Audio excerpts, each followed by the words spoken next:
you know, we'd be naive to think in 1 year's time we've got to their level. Last year they put a running clock on us, and so that's a lot of ground to make up in 1 year's time. But we hope we could be a little bit more competitive than we were last year. And you know, we're going over their place. I believe it's their homecoming. You know, so they're going to have a lot of things going for them. We're going to have to play an excellent football game to be in the game at the end. And if we are, we hope we have a chance to win. But we know we have a work cut out for us. That's for sure. Valpo has been the premier team in the area for a while now, and they do it by simply playing good fundamental football, and they're very, very well coached and disciplined, and they don't beat themselves. And I think they have that type of team again this year. They're just very diverse on offense. The defense is always good, and they're good on special teams. So that's been their calling card forever, and they continue to do that. That's what makes them, like I said, the top team in the region for many, many years.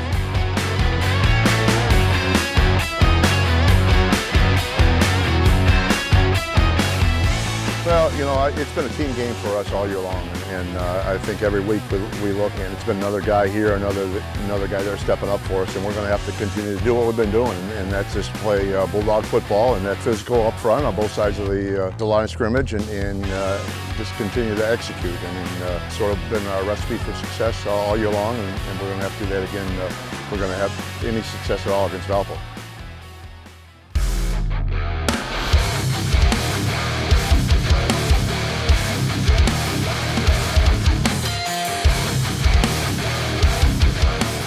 Looking at last week's game, we have some special teams things.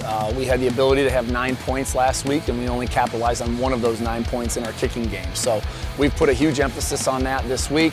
And then from there, just being able to keep doing what we've been doing with a young group, and that's getting better week in and week out.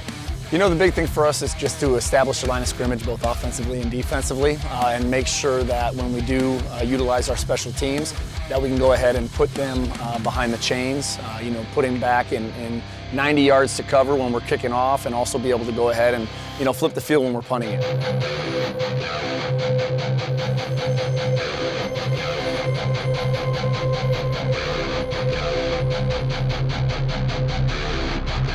We don't really focus in on individual players. We focus in on, you know, groups. So I would watch both our offensive and defensive lines who have been working extremely hard.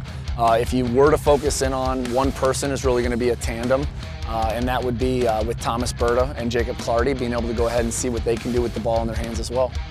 No, they're an absolute great team, and they are coached by a great staff. You know, probably one of the best staffs in Northern Indiana.